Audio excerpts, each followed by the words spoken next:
Hello everybody and welcome back to another episode of Let's Play Star Trek Online. In this episode we're going to fix some incorrect information I had in the last video, or at least some mistaken information, and go over a couple of other things. Obviously I am not the perfect person in the world. I have not used every single ship, and I do get some of the details wrong every now and then. I have had awesome responses in the comments for the last video, the one before this one, where I talked about our Lieutenant General ships, and thank you all so much for the feedback in that on that video. There were quite a few things that I got wrong, and I'm just going to go through your comments, and if you don't mind, I'll read your name and I'll read your comment and I'll talk about that. So, because I want to clear up and get all the information that we can about the Lieutenant General ships for KDF known. So the first thing, I'll just start from the bottom to the top, if you don't mind. Burnout 321 Burn says, "Dude, pay attention to the minimum rank. They are not all Lieutenant General." And that's true, and I did make that point. They are not all Lieutenant General ships. You do need to look at the minimum rank. For example, one of those I remember seeing was Captain, and things like that. You do need to look at the minimum rank, and so what happens is, when we go to, we'll just go to Lieutenant General here, a ship like this, you need to look at minimum rank. It doesn't even show a minimum rank there on that one, but some of these will, and you just need to be careful, because if like you get one that says minimum rank Captain or Commander, that is basically that level ship. However, what they do is they refit that ship. If it says a refit, then yeah, it might have had, it might be originally that level, but the refit makes it better than it was before, so that it's, oh, I remember, it's the Zen store that shows what that is. Klingon class, right here. Okay, like this one here, this is a good example, the Burrell Bird of Prey retrofit. This is a retrofit ship, and the minimum rank is Lieutenant General. So even though it's a Bird of Prey, because it's a retrofit, that makes it Lieutenant General level. But not all of them are, so you need to keep an eye on that. This one is Lieutenant General, the Bortosk, of course. See, this one says minimum rank Captain. This is a Katang refit. This is just a refit of the Katang ship. And the regular Katang you get at Captain, and the refit you can also get at Captain. So it's a good Captain level ship. However, it's also not terrible for a Lieutenant General ship either. If you wanted to play a refit ship on Lieutenant General, you could, but I would lean toward getting a fleet ship instead of that. But yeah, note that minimum rank, because that kind of tells you where the ship started. Like here's that Decoit flight deck cruiser, minimum rank Commander. This is not a ship I would want to fly at Lieutenant General, because it is a commander ship, and it's not even a refit. It's not a retrofit, it's not a refit, it's just a plain old Orion Decoit flight deck cruiser, and it's a commander level ship. So it probably would not be good for a Lieutenant General. So do watch that minimum rank. And if you can get a retrofit ship, that is geared for Lieutenant General. It's a retrofit of the original ship that it came from, with like added stuff to it. Let's see what else we have here. Ice Gravel says you can get the Garoomba, the Carfi, the Burrell retrofit for free. Lifetime subscription and 1,000 day subs get the Pagaku, and we'll talk about that. And generally accepted that you don't put 9 ticks into anything. Yeah. The Pagaku is the Quinn Raptor on steroids. Currently the only way to respect reputation powers, yeah, I know that, is to clear all respects. Okay, so basically, and I don't know how I forgot this, but the Pagaku is a Raptor, and in fact I run the Pagaku on my other character. How in the world did I ever forget that it's a raptor because I use it on my other KDF character. And if you go to my channel, you will also see I ran 3 videos on the Pagaku. I ran it in all the STFs to show you guys what the Pagaku can do. Now the Pagaku is a lifetime, well, actually you can get it 2 ways. First of all, you can get it by buying a lifetime subscription. So flat out, buy a lifetime subscription, you get the Pagaku. Or you can be a subscribed or a member for 1,000 days, and then you'll get the Pagaku. You will not be able to get the Pagaku if you're a free-to-play player. So if you're in this game not paying any money, you're playing it for free, you will never be able to get the Pagaku. The only way you're going to get the Pagaku is through that lifetime subscription or subscribing to the game for 1,000 days. So the easiest way is the lifetime subscription. Otherwise, you're never going to have access to it. So it will never be in the Z store. It is not a Zen store ship. It is a 1,000 day lifetime subscription ship, which is different. So when we go to the ship browser here and we go to Lieutenant General, and here's the Pagaku Heavy Destroyer. This is that lifetime subscription ship, and it is a heavy destroyer or a heavy destroyer raptor. It is a raptor, basically. It is a raptor on steroids, just as the comment says. This is the upgrade to the Ken Heavy Raptor that I'm running right now. So if I did want to go to a better raptor, I have that option because I'm a lifetime subscriber. But if you are not a lifetime subscriber, you will not have that option. So that sucks. But so what I'm going to do is, because most people will not have access to this ship, I'm not even going to use it. I'm going to continue using the Ken Raptor, the Ken Heavy Raptor, and I will show you that you can be successful in STFs with the Ken Raptor. And it says right here, it's a 1,000 day veteran ship. It is similar to a Raptor, but it's much more versatile. It's basically a Raptor, though. It turns like a Raptor. It's fast. It's maneuverable. It's a really good ship. I mean, I recommend it, actually, if you could get it at Lieutenant General.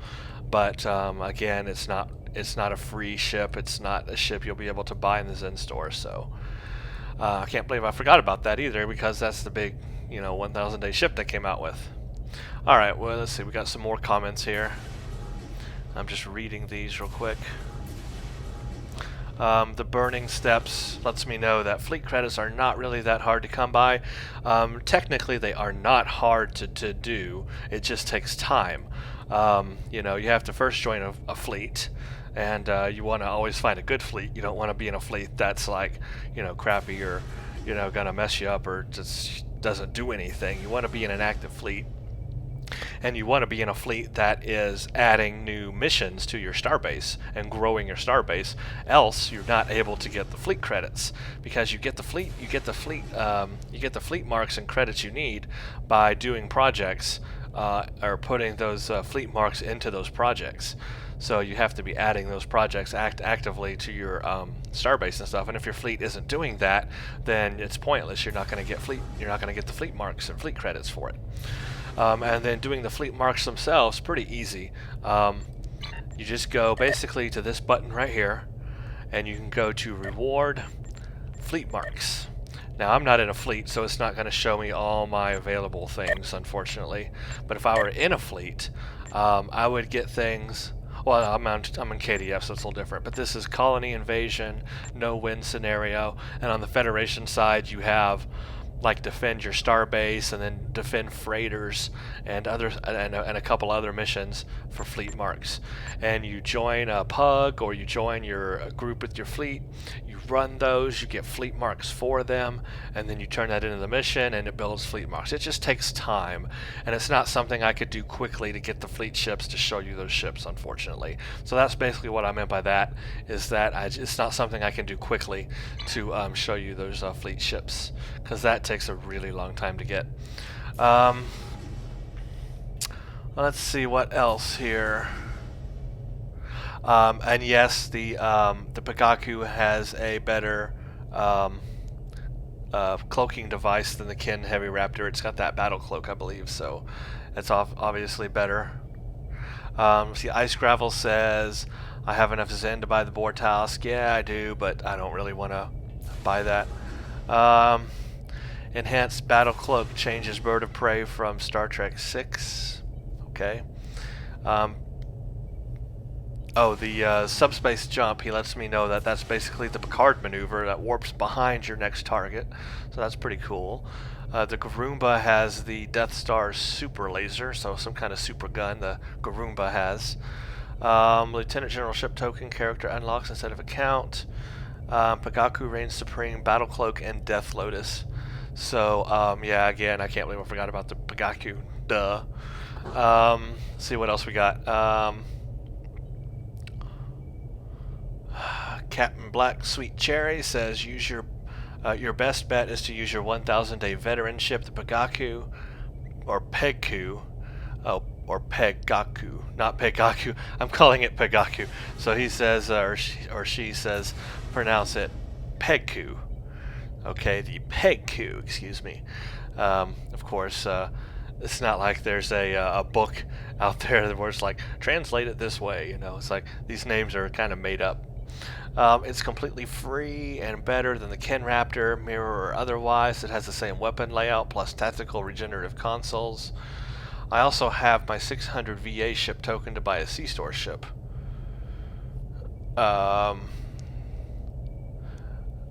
Use this token on your other KDF character and it would explain why the car fee is not unlocked on this character as the token is character specific. Okay, I didn't know that. Thank you. Of course, the Pegku has a battle cloak. Dragon Hybrid says the Koratinga is a Katinga refit, which is a D7 refit. Both the Katinga and D7 were in the show and movies, so there you go. And I am using the mirror skin, yes.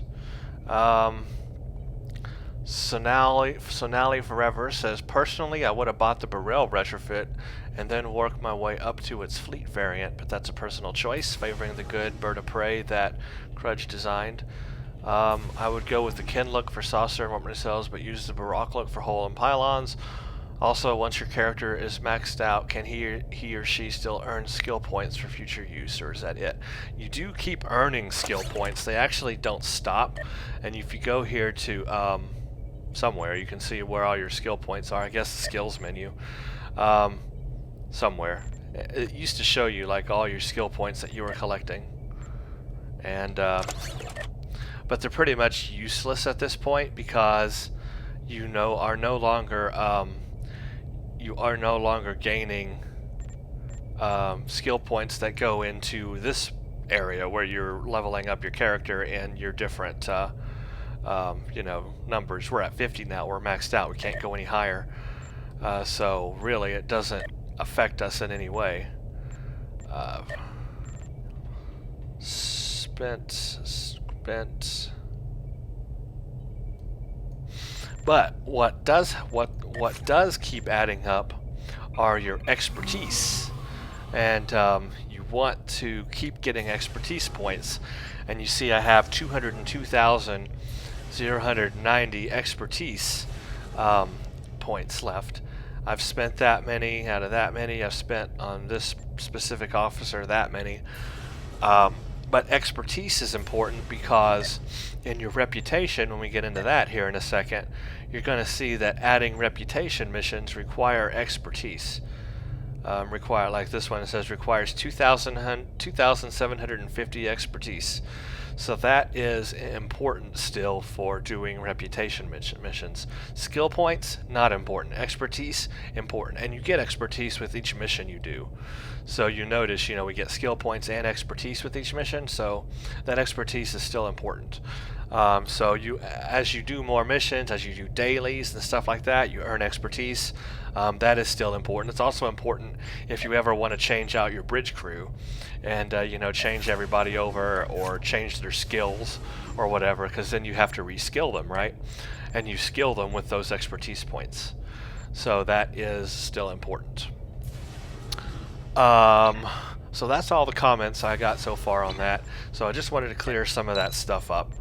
Obviously, I would the Pagaku would be the best ship at this point to run, but not all people can get it, and so for that reason, I'm going to stick with the Kin Heavy Raptor, which is what the ship or what the game comes with by default, and you'll get as a free-to-play player. You'll get that ship, and you'll be able to play it even at Lieutenant General. And so I will show you how you can be successful in all these space STFs with the Kin Heavy Raptor, that it is good enough as long as you have a good build and a good console setup and good gear and all that good stuff. Okay, so that corrects us on a few things about the ships. As always, there's probably so much more I'm not even mentioning, but it's like there's just so much about ships and the game and all that. I mean, you could go on forever about different kinds of builds, and everyone has their own opinion about what's best, right? But really, what I say is just use what is fun for you. Use a ship you think that looks cool. Use a ship that you think, is just fits your play style. Everybody plays differently, right? So use a ship that's fun. If you're playing the game and you're using a ship that's not fun for you, then what's the point of playing the game? It's a game. We're supposed to be having fun, right? So build a character and build a ship that is fun. Something iconic to you, maybe. Something nostalgic, maybe. Something futuristic, maybe. Just whatever you have fun with. Do that. Have fun, and you're off to a good start. And it's really interesting right now. I'm watching at the same time I'm recording this on the Sci-Fi Channel is Star Trek IV: The Voyage Home. Nothing better than watching Star Trek on TV and playing Stowe at the same time. It just doesn't get any better than that. Okay, the next bit of business we're going to talk about is upgrades I have done since the last video. I have upgraded my gear as I said I would, so that we can prepare for the next few episodes or few missions. And what I've done and how I've done that is to just replay old missions. First of all, I replayed the Jem'Hadar missions to get the updated gear for that. I got the Mark 11 shield, Mark 11 armor, Jem'Hadar armor, and the Mark 11 Jem'Hadar weapon, and that enables my full Jem'Hadar armored shroud set. So I got the Jem'Hadar shroud and the combat triage. I also replayed the Romulan mission to go ahead and get the Mark 11 Romulan disruptor. I really like that, so I keep that. I already had the maximum kit, so of course keep that. And of course, I have put a frequency remodulator on myself as well as all my bridge officers so that I can get ready for the Borg missions. And I got my Borg Tribble out. On my bridge my bridge officers, it was a little more expensive, or time consuming I should say, to replay missions to get shields and armor for each one, because you'd have to get 4 shields and 4 armor, so that would be like, that would be just a ton of replays to do, so I really didn't want to do that. So instead I just went on the exchange and bought something that's affordable with the energy credits I had. It's not the best, that I can definitely do a lot better with them, but it's better than what they had with the Mark 8 gear. So I was able to buy very cheap standard common energy dampening armor Mark 11. Nothing special about it, just has kinetic and all energy damage resistance, and that's it. Very common, but it is Mark 11, so it's the highest quality at least, or highest rank of that gear. And it was very cheap to do, so I was able to put that on all my bridge officers. And then for the shield, I went with a rare shield, and I looked for capacity and regeneration. This one is actually called a personal mobility shield, a little bit different than the personal shield. It actually includes a root resistance rating, which is important because we're going to be fighting the Borg, and a knockback resistance rating, again because we'll be fighting the Borg. So this personal mobility shield is a good shield for the Borg, for fighting the Borg, and it was fairly cheap too in the exchange. And on top of that, I got capacity and regeneration, so that it has a little bit higher capacity than a standard Mark 11 shield, and it's got a regeneration, plus 5.1 shield regeneration. So that will help our officers on the ground out. Now for their weapons, I went searching. First of all, I replayed the missions to get unique weapons. So on my liberated Borg, I already had the synchronic, excuse me, Ghostbuster gun. Hold on one second. Sorry about that. I already had the synchronic proton distortion gun, so I equipped that on my liberated Borg. That is also good against the Borg. For my Orion, I replayed the last Breen mission to get that CRM 200 gun. I love that gun, and this is also good against the Borg or any enemy because it slows them down, does cold damage. So very, very good. And then for my other two bridge officers, I found a new weapon type that I have never used before. So this will be brand new for me to see, and it is called Polarized Disruptor. So what that means is it does disruptor damage, but in a polarized or polaron kind of way, which basically means it has two kind of procs to it. Polaron proc and the disruptor proc. So let's read a little bit about that. Let's see. Split beam rifles have a secondary fire mode. Yeah, we know that.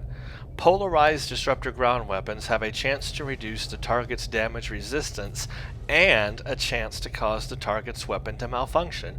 So you get both the polaron kind of damage and the disruptor damage all in one shot. And I got the damage ×2 variety so that it's extra powerful, and it's very rare. This was very cheap to get, actually. This was not that expensive on the exchange. And I was able to get the very rare version, damage ×2, so I have the most powerful version of it, and I decided to get split beam for my officers. And I got one for the android and the kitty. I also got one. So they both have that polarized disruptor weapon. That'll be interesting to see. I've never seen that in combat before. I've never used it either. So that will be fun to use. Okay, so that takes care of our ground abilities, okay? Now for space, and I've renamed our ship as you can see. For space, what I have done is I went ahead and used energy credits to upgrade my weapons. Instead of replaying missions, which I could have done, again, that would have taken a very long time. I used energy credits. In fact, I might have borrowed some energy credits from one of my other characters to do this. But simply, if I had just played the game for a longer amount of time, I would have built up enough energy credits anyway to do this. So it's all the same. I'm just showing it to you in at an accelerated rate. I'm getting this stuff faster than I normally would have. But I needed to do that so I could show you what all this is like and how you can succeed in STFs and stuff like that. So just pretend I've been playing the game for maybe another couple of months, earning enough energy credits to buy all this stuff. And then once you do that, I was just simply able to go straight to the exchange and buy this stuff straight from there. Now there is a mission to replay that has a it's a plasma hybrid disruptor weapon, and that is also a good mission to get a good weapon if you wanted to. But again, it does require you replaying it 3 times in order to get enough dual heavy cannons. But what I went with again was something new that I had never played before, and it's the same thing as the ground weapon. It's the polarized disruptor. So what I got was the polarized disruptor dual heavy cannons. I got 3 of them, and I just got the cheapest ones that I could get. They were about $1 million a piece. $1 million. That would be something. 1 million energy credits a piece. So they're not cheap. Gonna cost you some money for all this stuff. Actually, these were cheaper. Actually, I'd say the turrets were a million energy credits a piece, but the dual heavy cannons were actually under 1 million. But anyway, yeah, it costs quite a bit of energy credits to get all that. So you'll have to, save up, do a lot of tour the universes, and you should earn enough energy credits. I mean, you just have to play along enough to earn the energy credits, and then you can just buy these. But again, polarized disruptor, so that'll be interesting to see. Same thing as the ground. Polarized disruptor space weapons have a chance to reduce the target's damage resistance and a chance to deal extra damage to the target's crew. So you get that disruptor and that polaron damage stuff in one. So I love that. So that's what we got. We got very rare Mark 11 polarized disruptor turrets, and dual heavy cannons. This ship is going to rock. Then I got a plasma torpedo, Mark 11, very rare as well. So a very powerful plasma torpedo this time. And I upgraded my consoles as well to Mark 11. I got the Mark 11 rare EPS flow, neutronium alloy. I did get a field generator to increase my shield capacity, and then a science biofunction monitor for a crew recovery rate. And then I maxed out my tactical consoles with disruptor damage console type.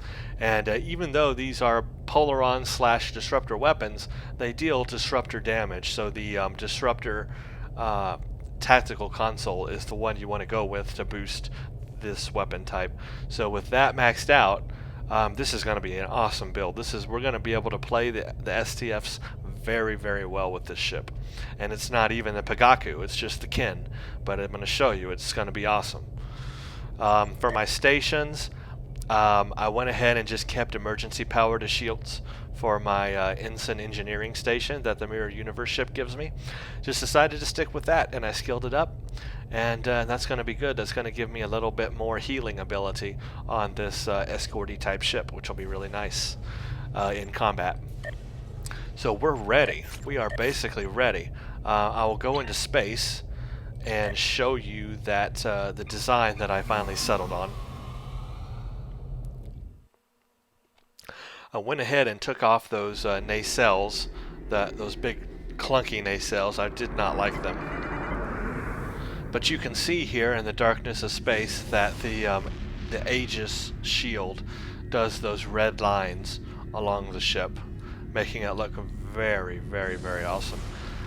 So I put on the regular Ken Heavy Raptor nacelle, but I stuck with that variant, that other variant for the hull. I think that hull with the rounded shape here and the back of it just looks a lot better on this ship. And the rest of it is the Ken design, and I am using the Mirror Universe skin. So that's our ship, and it's pretty much ready to go. I assigned all my buttons how I want them, and you know, we're very powerful as a ship right now, and we're maxed out as powerful as we can be, pretty much.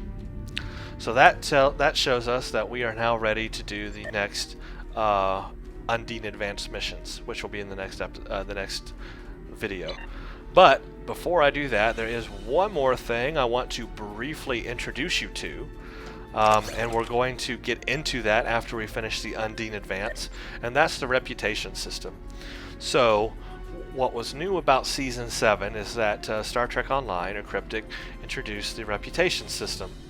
This is a way to give end-game players something else to do, basically. That's all it is. It only opens at level 50, so now that we're level 50, it's unlocked. And it gives us the ability to keep leveling something up so that we feel like we're useful and doing something to our character. Otherwise, we would just be kind of stagnant and just upgrade gear, and that would be it. So what this does is you have two different types of projects you can run. You have the new Romulus and you have Task Force Omega, and in each one, as you tier up, as I call it, you start at tier 0, which is nothing, and you have to go to tier 1, tier 2, tier 3, tier 4, and tier 5. As you go to each tier, you have stores, special stores that you can unlock and get gear at those levels, and they raise in quality until you get to tier 5. In addition to the stores, which give you unique items that you can only get through the reputation system, you also get special powers that you can enable to ground or space that are unique to New Romulus and Task Force Omega. And these powers improve your abilities on ground or space in several different ways, and you choose them, what you want them to be. However, once you choose them, be careful, because you cannot undo it, and you cannot change them after that. So basically, New Romulus, you have to earn something called Romulan marks, and Romulan marks is how you run the new projects, right? Under Task Force Omega, you have to get something called Omega Marks. And Omega Marks is the currency to run the projects for Omega. Now, how do you get these marks? Okay, well, the Romulan marks you simply get by going to the Tau Dewa block, which is the new sector block that they've included with Season 7, and it's all Romulan based, okay? And in this new sector block, there are several things you can do to earn Romulan marks. First of all, there is a daily patrol where you can go to several different star systems, and you finish all of them, and that's called a patrol. You finish that patrol, and you get a set of Romulan marks. It's like 60 or 65 or something like that, Romulan marks. So it gives quite a bit of Romulan marks for doing that patrol. It takes some time to do it, but when you do it, you get a big lump of Romulan marks. That's great. But there's other ways too. You can go to New Romulus, which I'm going to show you in a later episode, and New Romulus is the new Romulan homeworld, and on that is a huge social zone where you can do little mini games and projects and all kinds of things to earn Romulan marks. Okay, and there's also a couple of other things that will earn you marks as well in here, also that you can do in the sector block. So that's where you go to earn your Romulan marks, and those Romulan marks are used to do these projects, and the projects level you up in the reputation system. Okay, now on the Omega side, this is basically your what used to be the honor guard stuff before the reputation system. This is the Borg stuff. This is the stuff that prepares you for STFs. It prepares you to fight the Borg. You can get your Omega set, or you can get your honor guard set through this system. But you need Omega marks to run the projects to tier up in the levels. How do you get Omega marks? Very simply, you play STFs. So it's kind of the chicken and the egg. This whole thing is meant so that you can gear up and fight the Borg, but before you can even do that, you have to fight the Borg to get the Omega marks to do this, to fight the Borg. So to me, it's a little backwards. I think they need to rethink this in a way, because think about that, right? The whole point of leveling up in Task Force Omega is to get Omega gear and Honor Guard gear, and then gear your ship up with maybe Borg, you know, like the Borg deflector, the Borg engine, and all that stuff to fight the Borg. But before you can do that, you have to fight the Borg. You have to do the STFs first anyway to get enough Omega marks to start leveling your stuff, so you can get the stuff to fight the Borg. So it's kind of illogical. It's like circular on uncircular. I don't know. It's hard to explain, but it's crazy, right? So, but that's the way it is. We have to actually do the STFs to earn the Omega marks, to run the projects, to tier up, to get the gear, to do the STFs. That explains it best, I guess. So what you do is you go to reward up here, and instead of fleet marks, now we're going to do Omega marks, and this shows you all the things you can do to get Omega marks, and most of them are STFs. In fact, all of them are STFs. So you have different levels, of course. You have, like, here's Hive Onslaught Normal, or Hive Onslaught Elite. Infected Manus Normal, Infected Manus Elite, Infected the Conduit Normal, the Conduit Elite. So each one has a normal version, and each one has an elite version. Basically, the difference is, obviously, Elite is a lot harder, but you get more Omega marks when you do Elite. You also get something called bioneural processors on either one, but you get more bioneural processors if you do Elite. So Elite basically gives you more marks and more bioneural processors. The marks obviously are used to do the projects, so are the bioneural processors. In order to unlock like stores or to buy items or whatever off the stores, you will need bioneural processors. And the thing will tell you how many you're going to need for each one, but if you do Elite, you're just assured to get the most amount that you can possibly get. I have also found when doing these that ground gives you more than space. But the ground missions are a lot harder because you need a really coordinated team in order to get through them, especially with like the Cure ground. That one, you're not going to be able to take out Armech or anything like that, or even maybe do the other stuff unless you have a good coordinated team. So the ground is like, I would not pug a ground mission. Those you want to find a good team for. The space stuff, you can pug most of them, except for maybe the Hive Onslaught. That one is a new one and it's kind of tough. So I would recommend getting a good team for that. But the other ones, the Infected Conduit, or what used to be known as infected space, basically, is the easiest of all of them to do. You can pug this one constantly and all the time, and you're always going to succeed in that one. The others are a little different. The Cure space is a little bit harder, but you can do it pugged. Kittim Record, again, a little bit harder, but you could do it pugged. I just recommend really on all of them trying to find a good team. But if you have to pug and the only one, and you want the easiest one to do, it's going to be Infected Space, which is now called Infected the Conduit. And you can do it in normal or elite. I recommend doing elite so you get the most Omega marks and you get the most bioneural processors. But that's how you get Omega marks to do the Omega projects. Okay, so what do you get out of it? Well, if we go to New Romulus here, and once we get to the Tier 1 reputation, we have an option. We can either enable lethality, which is increased critical hit chance, which increases your critical hit chance by 3% in ground combat.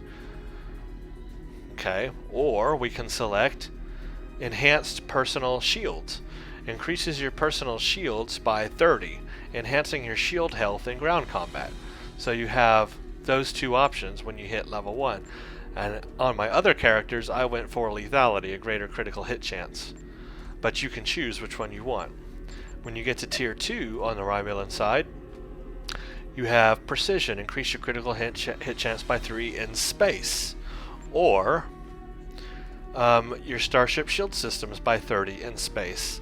So basically, you can see that one is hit chance by 3% ground, hit chance by 3% space, or shield ground and shield space. When you get to Tier 3, it starts getting even more interesting. You can select something called Reactive Shielding, which is a chance to trigger a shield heal when critically hit. You have a 50% chance to gain an instant heal to your shields when you are critically hit in ground combat. So that's cool. Or you can do Disabling Strikes. You have a 20% chance to knock back your target when you critically hit them in ground combat. So that's cool. And then Tier 4, Emergency Secondary Shielding, a chance to trigger a shield heal when critically hit. You have a 20% chance to gain an instant shield to your shields when you're critically hit in space, so again, ground space. And then on this one, a Sensor Targeting Assault. You have a 20% chance to placate your target, preventing them from targeting you for 2 seconds. This placate is not broken by damage, so that's kind of cool. And then finally at Tier 5 you only have one option, but it sounds cool. It's called Quantum Singularity Manipulation. Increases all space science stats by 100 for 8 seconds. After 3 seconds, your ship will also be cloaked for the remaining 5 seconds of the power. You may fire weapons and use abilities normally without breaking the cloak. This cloak does not bring your shields offline. This ability has a 10-minute cooldown. But it sounds really awesome, right? So that's the Romulan special powers, and that's in addition to the store unlocks. As I click on each tier here, look down here at the store unlocks you can get, right? For Tier 1, you have very rare Mark 11 Romulan plasma pistol, plasma rifles, plasma assault weapons. You can get Scorpion fighters and consumables. At Tier 2, you have Mark 11 very rare Romulan plasma beam weapons, plasma light cannons, and Romulan plasma heavy cannons. And also something called a 0-point energy conduit and consumables. At level 3, you have Mark 12 very rare Romulan plasma rifle and assault weapons, so even better than Mark 11. And you get blue or rare Scorpion fighters, Riemann prototype covariant shield Mark 11, Riemann Prototype Deflector Mark 11, and the Riemann Prototype Impulse Engine Mark 11, so you can get an entire Riemann space set for your ship that's Mark 11. At Tier 4, we get Mark 12 ship weapons, and then we can even get Mark 12 Riemann shield deflector and impulse for a Mark 12 Riemann set. Totally awesome. And then finally at level 5, we get very rare Scorpion fighters and a bunch of other stuff. Look at all that. So very useful on the Riemann stuff. Well, now let's look at Task Force Omega. What do we get? Okay, Tier 1 option we get is Medical Nanites. Increase your health regeneration both in and out of combat. Regenerates 20% of your health every 60 seconds in ground combat, so that's cool. Or Omega Weapon Proficiency. Increases your weapon proficiency skill by 30, enhancing your damage in ground combat. That's the option I went with, so that's awesome. And under Tier 1 you get Anti-Borg Pistols Mark 10, so I mean Mark 10 stuff. And you can start requisitioning Mark 10 Mako, Omega, or Honor Guard set. Well, on Klingon side you don't get Mako, but you get Omega or Honor Guard. Okay, so Tier 2, you get Hull Repairing Nanites. Increases your hull regeneration both in and out of combat. Regenerates 10% of your hull every 60 seconds. Or you can choose Omega Weapon Training. Increases your weapon training skill by 30, enhancing your damage in space, and that's what I went with. So I have increased ground and damage in space and ground. So that's what I would choose on this character as well, probably. And then you get to choose Mark 11 anti-Borg weapons, anti-Borg rifles, pistols, assault weapons, prosthetic arm weaponry, and still Mark 10 set for yourself. For your ground, which I would not do. I'd start with Mark 11. Okay. Now we start going up. Mark 3, level 3, we get rotating weapon frequency. Your weapons operate on a rotating frequency, slowing Borg adaptation. You will still have to manually remodulate your weapons, but the Borg will adapt more slowly. Slows down the process of Borg adaptation. Or, and this is what I went with, regenerative shield augmentation allows your personal shield generator to constantly regain shields. You gain plus 83 shield regeneration every 1 second. I went with this because this ability only works on the Borg, but this ability with the regaining shield strength works all the time no matter what enemy I'm fighting, so that's why I went with that one. And you get Mark 12 anti-Borg weapons, and you can start getting your Mark 11 assimilated space set, and that's the shield, deflector, and engine. And you get the console through this way as well. Okay, our level 4, we have a chance to deal shield penetrating kinetic damage. This is something called an Omega Graviton Amplifier. It adds a chance to deal kinetic damage with 100% shield penetration to your weapons. This has a 2.5% proc rate with directed energy weapons and a 5% proc rate for torpedoes and mines. So that's cool. Or you get something called Superior Shield Repair. Increases your ship's shield regeneration rate, 218 shield regeneration every 6 seconds. So that's cool too. You get very rare Borg prosthetic arm weaponry Mark 12 anti-Borg combat consumables, and Omega torpedo launcher. And I think back here, what was it? You also get the kinetic thing that I forgot to show you. I'm not sure where that falls in line at, but there's something called a kinetic. There it is, cutting beam array space weapon. It's called a kinetic cutting beam, and it does kind of like you saw in the Next Generation, where the Borg cube would shoot out a white beam that would cut into the ship, doing kinetic damage. That's kind of like what this is. So you can get that here. Okay, so we went over that. Finally, in Tier 5, you get Medical Nanite Cloud. A Medical Nanite Cloud deploys a cloud of nanites that seek out and heal or resurrect allies. Then the nanites will also remove any exposed effects on allies that are healing. In addition, the nanites will undo the assimilation process on assimilated targets.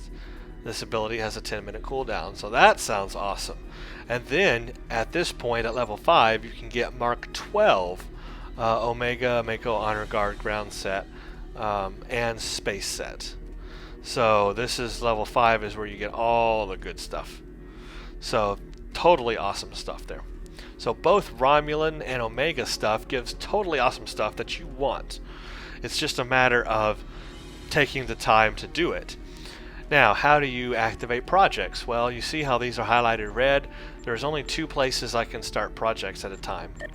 So new Romulus, I could go send supplies to new Romulus, select, put that in there. Next project, support colonization efforts, sure. Now, they don't start because you have to add items to them in order to make them start.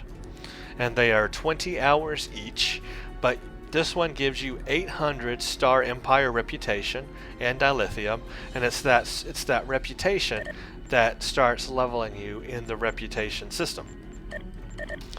But in order to start this project, here's what I need. I need 9 Romulan marks, and I got 0.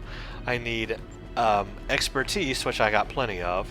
So that's, remember, something you don't want to run out of. You want to keep getting that. I need to purchase 10 large hypos and 10 major regenerators just to start this one mission. Okay. The next mission, well, it gives 2,000 Romulan marks, or Romulan reputation. So that's a whole lot better. It's going to rank me up faster. But I need more for it. I need 17 Romulan marks, higher expertise, 40 provisions, and 25 water purification systems. So I cannot start these. I could fill all these other ones in by buying the stuff, but I can't fill the Romulan marks in until I get Romulan marks. So I can't start these until I get Romulan marks. So I have to do that Romulan stuff. Same thing on Omega. We can select the first 2 projects. So we'll select that project, then we'll select this project. But this one, it's going to give me 2,000 Omega reputation, awesome, but I need 17 Omega marks. And I need expertise, I need shield generators, and industrial energy cells before I can start it. This one, it'll give me 800. I need 9 Omega marks, expertise, large shield charge, and major regenerators. So I cannot start any of these projects right now until I earn Romulan marks and Omega marks. Now, in a previous episode, I asked the question, what are we going to do first on this character, Romulus or New Romulus or Task Force Omega? Well, actually, we can do both at the same time. It's just going to take a while. And that's the problem with this, is that it's going to take months, many months, before I'm maxed out on these things. So it's not like I'm going to be able to show you, you know, all this working, because it's just something that you have to keep adding, buying the stuff for, doing the missions on, and then running the projects and letting it keep going and going and going.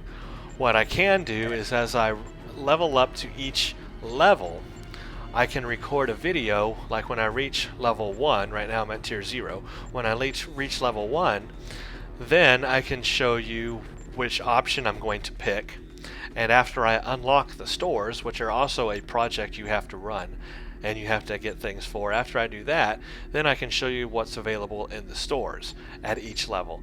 So that's the best I can do, is to just at each level, when I hit a new reputation level, to record a new video and show you what's available at that level.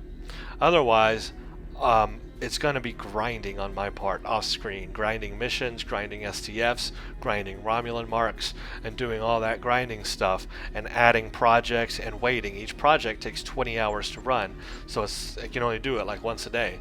So it's going to take a long time to level it up. So that's going to be an ongoing thing that I'll show you in the future, because it's not something I can just do and just like instantly like that, you know, have the stuff available. It's meant to take you several months to finish, because they want you to feel like you're at level 50, that you still have something to do in the game, that you still have something to level up, you know.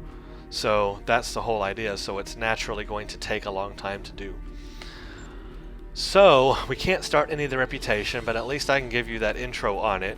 And after we finish the Undine Advance, which is the next thing we're going to do, we'll do Report to Gamma Orionis and Assimilation in the next video. And then we'll do the Return and Fluid Dynamics, and then a Light in the Dark. After we finish that, then we're going to get into the reputation stuff. I'm going to go through all the patrols and in the Romulan sector to show you how to earn Romulan marks. Okay. Then I'm going to do all the STFs and show you how to earn Omega marks. And then it's just going to be a matter of me doing that off screen to earn that stuff to skill up. So that's the order of things, and that's what we're going to do on the KDF side. Also, I need to do this on the Federation side. I need to intro again the this whole thing on Ensign Ricky and the reputation system, and then show you how to do the Romulan and the STF stuff with him as well on that side. But so I got plenty to do, and we've got plenty to show. So stay tuned, and there's going to be a lot more to get to. So stay tuned. The next episode we'll do Report to Gamma and Assimilation. And thank you all for watching. I hope that gives us a nice little summary or overview of being a Lieutenant General on KDF side. Thank you all for watching, and stay tuned for the next.